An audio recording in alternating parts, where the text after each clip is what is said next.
The test is in 4 parts, Part 1, Part 2, Part 3, and Part 4. Now look at Part 1. Part 1. You will hear a telephone conversation about a car insurance claim. You have 30 seconds to look at questions 1 to 5.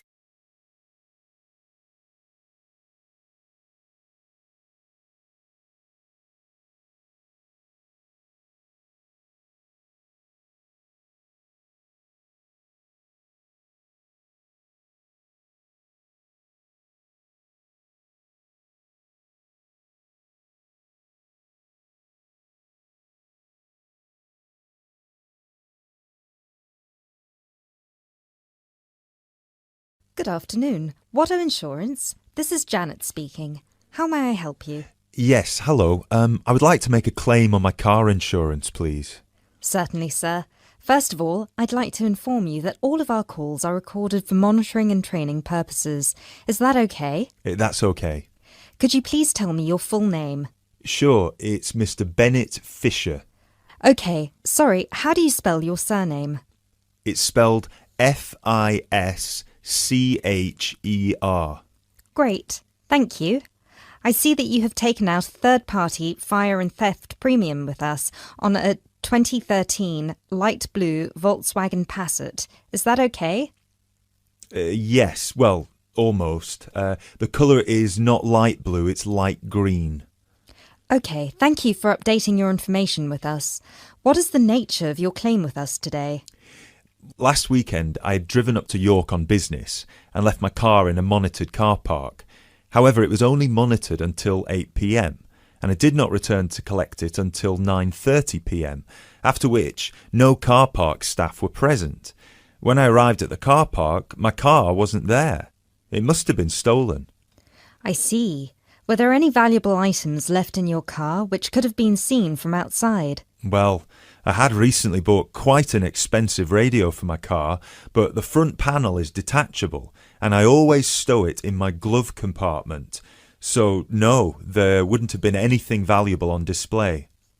Okay, Mr. Fisher. Thank you for that information. I'm going to send you some forms through the mail for you to fill in. Before I can do that, I need to ask you a couple more questions. Is that okay? Of course.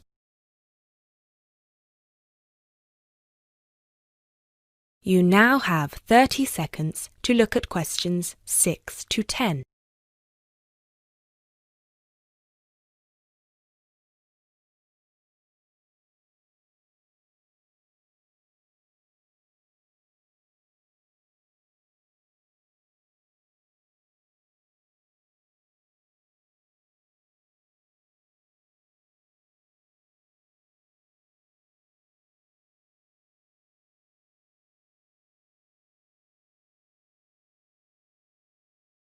Thanks, Mr. Fisher.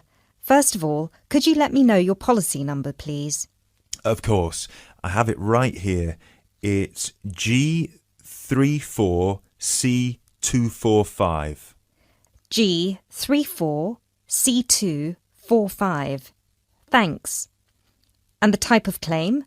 Shall we say stolen car? Yes, the car was definitely stolen. I reported it to the police immediately. I actually have the report number here if that's of any use. No, not right now. But keep hold of that as we will need to see a copy of the police report eventually. Which police station did you report the offence at? York Police Station. Was it your first time in York? No, but it was the first time I'd driven there. I usually take the train. Were you aware that the car park was only manned until 8 p.m? No, I was not aware of that. Were there any signs put up on the premises that informed car owners of the risks of leaving their cars after normal operating hours? Yes, but they said the car park was going to be guarded until 10 p.m, at which point the entrance is barred so no cars can come in or out. Was any reason given for that sudden change? The police informed me that the staff on duty that night had left on an urgent call. I believe it was something about a family member being admitted to hospital.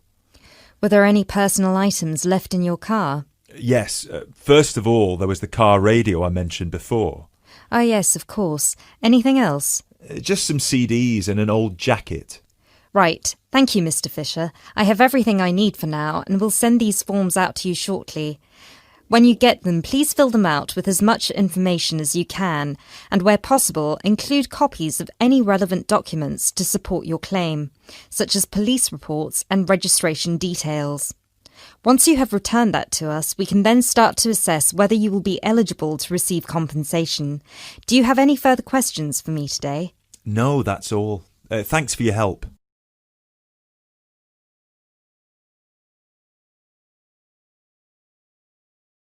That is the end of part 1. You now have half a minute to check your answers.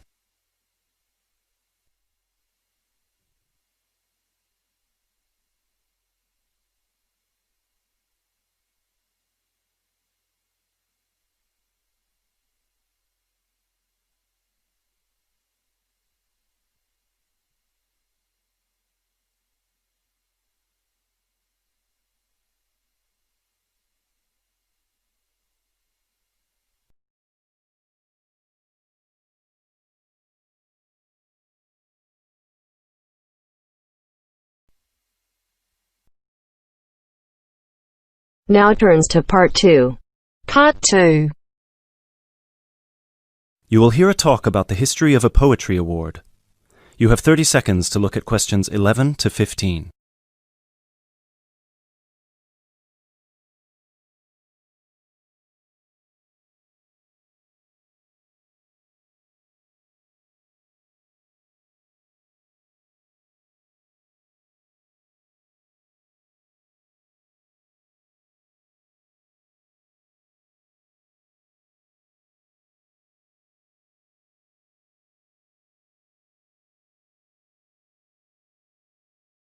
Hello everyone, and welcome to this year's award ceremony for the Antonia Watson Memorial Poetry Award.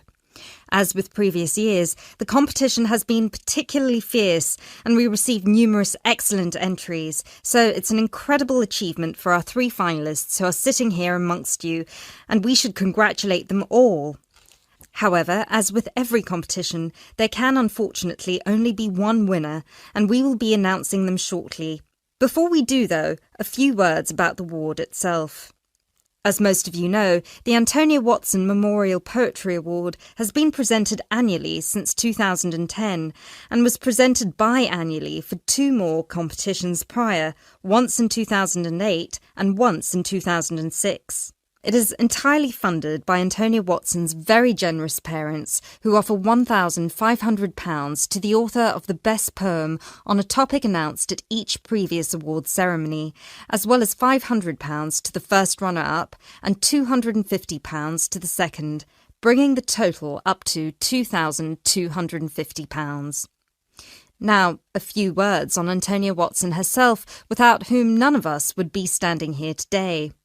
I briefly knew Antonia while at university, where we were flatmates for a year, and I'm afraid that any speech I give will not be able to do her justice, as she was the kindest, sweetest person I've ever met. Thankfully, this part of my speech was written with the assistance of one of her siblings, Thomas Watson, who was not only her brother, but also her best friend. Antonia was born in Slayford, Lincolnshire, in December 1986. From a very young age, she displayed an inquisitive and creative nature, matched in volume only by the gentle kindness of her spirit. She wrote her first poem, named Love Barks, about the death of her dog at the age of 10. This was also her first poem to be published at her school's newspaper, just 2 months after another of her poems, Be Kind, won the 1996 Triad Children's Writing Competition and was published in the competition's anthology. While her early forays into poetry were crowned with impressive success, Antonia unfortunately ceased to write for a few years following the death of her very dear grandfather, Peter William Watson, in 1999.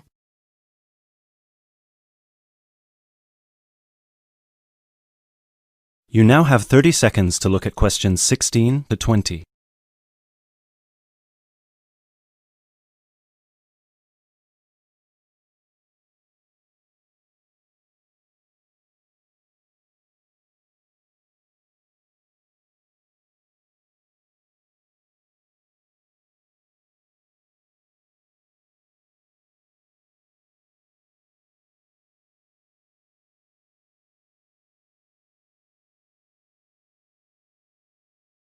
While her early forays into poetry were crowned with impressive success, Antonia unfortunately ceased to write for a few years following the death of her very dear grandfather, Peter William Watson, in 1999. Despite her writer's block, however, her artistic nature didn't lie dormant during the next 4 years. She had an active role in various theatre plays, and she also ventured into painting. A few of the plays are available on the internet, and you can find several of her self-portraits on our website, and you can see for yourself how impressive they are. But poetry, of course, remained her passion even then, which is why in 2003 she resumed writing, and her next poem, The War on Both Sides, was published in her college's journal. At the age of 18, Antonia moved to Sheffield to study English literature at the University of Sheffield. This is where she and I met, spending a whole year in adjacent rooms in a flat in central Sheffield. This is also where I met her good-natured, generous parents, Mr. and Mrs. Watson, who came to visit her regularly and always treated me like a daughter as well. Antonia and I grew very close during that period, and while we ran in different circles, we always found time for each other every week. Antonia self-published one collection of poems in August 2005. It was named Burning Stars, after the poem on page 16, which is also the date of her birthday. It was an immediate success amongst her peers at the University of Sheffield, and it was so cherished by her English literature classmates specifically that it had attracted the attention of one of her lecturers, who put her in touch with a literary agent. She had been due to begin working on her second collection right before her tragic passing in a car accident just 5 days before her 19th birthday in December 2005.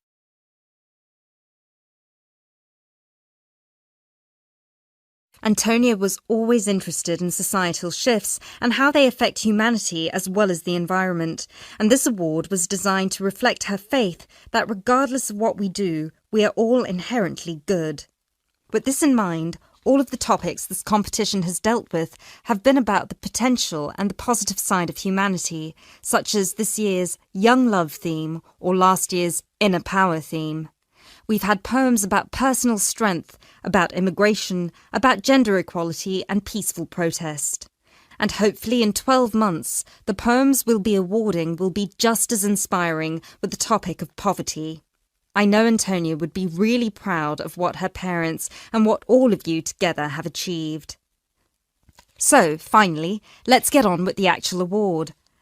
As I said before, it's been a fierce competition this year, and with more than 5,000 entries, it was quite the task for our 3 judges to cut them down to just 3. But our 3 finalists definitely deserve to be here, and without further ado, I would like to... That is the end of part 2. You now have half a minute to check your answers.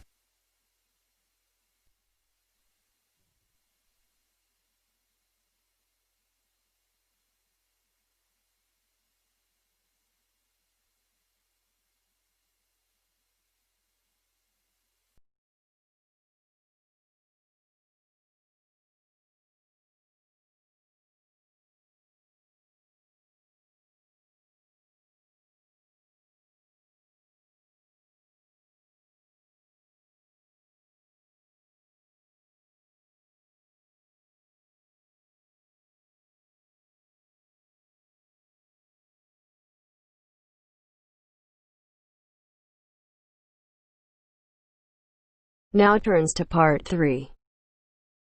Part 3. You will hear a conversation between 2 students who will discuss a project they're working on together. You have 30 seconds to look at questions 21 to 27.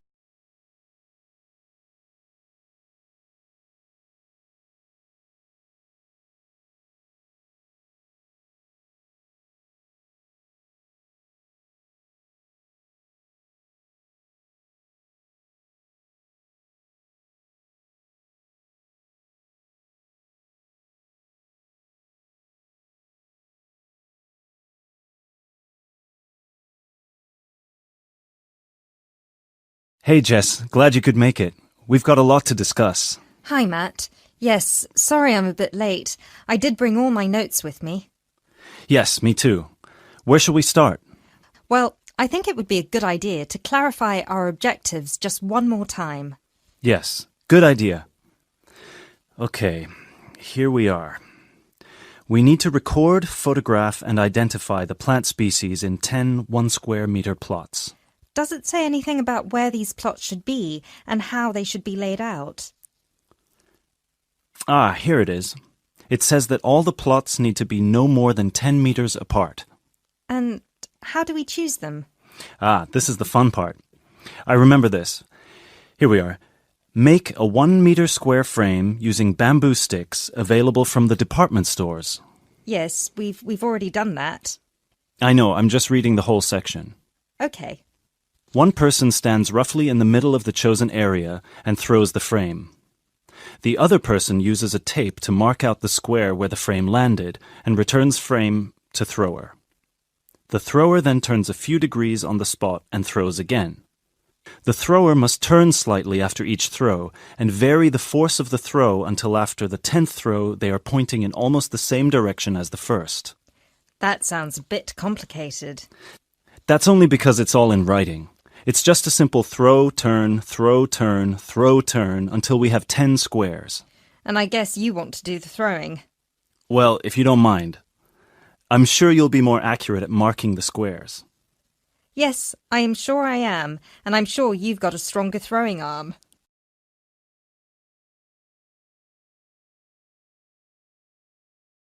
You now have 30 seconds to look at questions 28 to 30.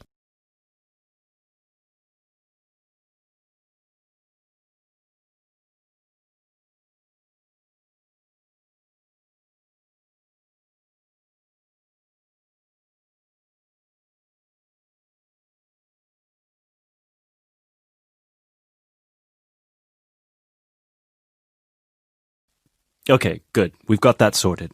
Now we need to decide where to go. Yes, I've been thinking about that and I've brought the map. Ah, well done. I forgot mine.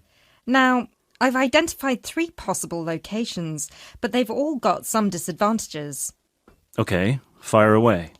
Well, the area around this lowland marsh could be interesting. There'll be a lot of interesting water plants here.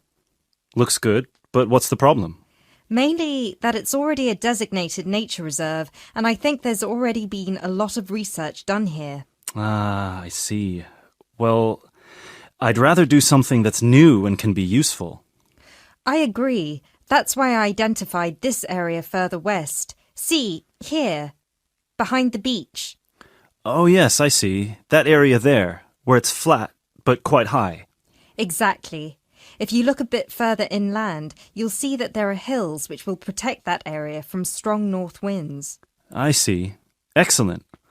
But what's the problem? Just that it may not be very interesting. We know that the geology there is not conducive to a wide variety of plants. I agree. So what's your last idea?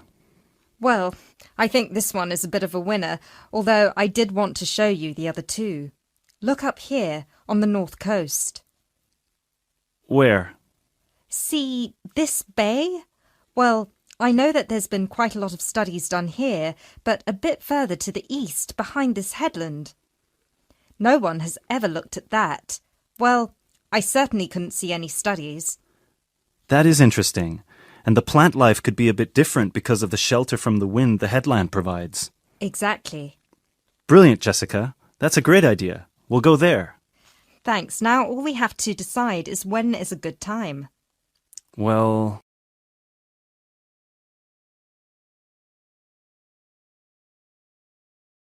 That is the end of part 3. You now have half a minute to check your answers.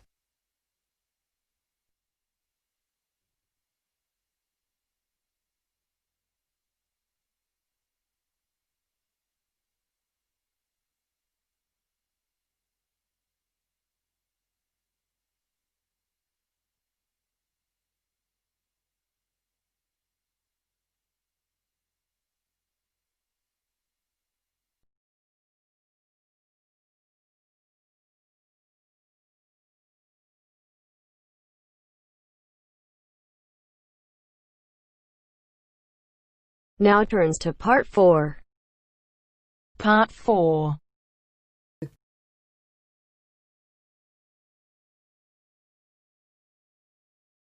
You'll hear a talk given by a foreign correspondent.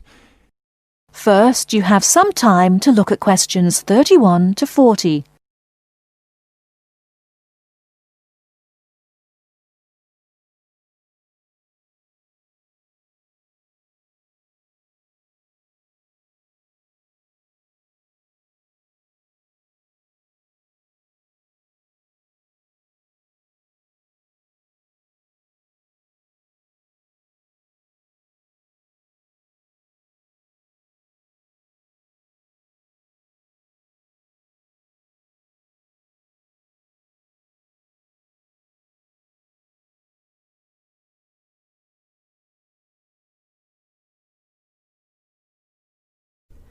Now listen carefully and answer questions 31 to 40.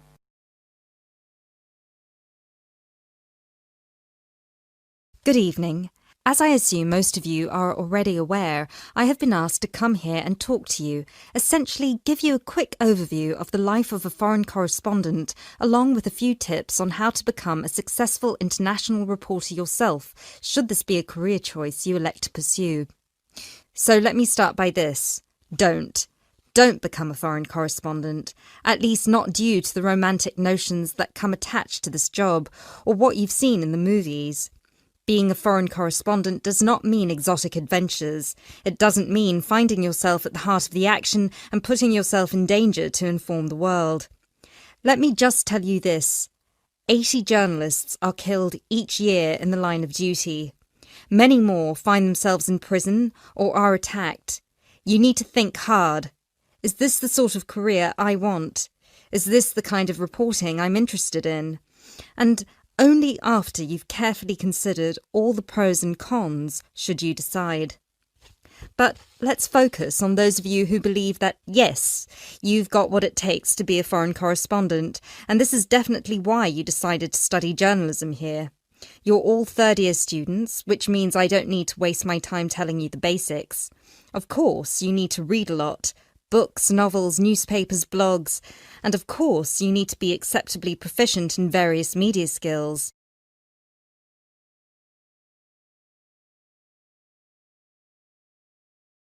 But what is it that's going to separate you from normal journalists and reporters? There are 4 things that'll make you different. The first thing is your experience of the world. You can't call yourself an international reporter unless you've been around and seen different places and different cultures. Seize every opportunity to visit other countries, meet people from around the world. It doesn't matter if it's business or leisure, just hop onto a plane and go everywhere. This will expand your horizons and sharpen your mind, something that, as a foreign correspondent, will help you understand better the culture of the country you'll be covering. And speaking of culture, this is a term you need to make sure you fully understand. What's culture? What makes a country's culture? Explore the culture of the country you're interested in. The music, the literature, the religion. Are there any cultural practices or conflicts you need to be aware of? Are there any tensions within the country? Why? The most important element of culture, of course, is the language. Do yourself a favour, whether you're planning to become a foreign correspondent or not. Learn a foreign language. So many of us are culpable for just sticking to just English, and while English is a very important language in the world, it would be foolish to think it's the only one. Pick a language whose sound you enjoy, a language you find interesting. Trust me, your future CV will thank you for it. And finally, history. Don't expect to be given a job as a foreign correspondent if you don't know anything about your target country's history. No piece of news is disconnected from the past. The whole world tells a story, and your coverage will suffer if you attempt to arrive in the middle with no reference to or understanding of what came before. The hows and whys always lurk in the past. Seek them. The world of international journalism is changing, like every other industry, due to the internet. The arrival of globalization brought with it a whole new set of rules, and you'll do well to comprehend what they mean for you. Unfortunately, gone are the days when a newspaper would hire you and deploy you to a country. Increasingly, newspapers around the world are beginning to favour freelance journalism, offering opportunities to local reporters with the necessary chutzpah and an understanding of the zeitgeist in their region. What this means for you is that you won't just have to start at the bottom. If you want to sustain yourself as an international reporter, you'll also have to pursue many different avenues at once. You'll need to persevere and push and build contacts everywhere. An old student of mine, a terrible student at university, but an incredibly intelligent woman, she came to find me at a conference that was recently held in Yemen, where I delivered a speech on the future of journalism. She was working for 3 different newspapers as a freelance foreign correspondent, one of them The Times, and she told me that the one piece of advice I gave her that stayed with her and helped her with her career was this: don't be afraid to fail. It will happen over and over again. It's how you deal with it that matters most. So keep this with you, this one piece of advice. Oh, and don't forget, your passports need to be kept current at all times. Thank you very much for listening.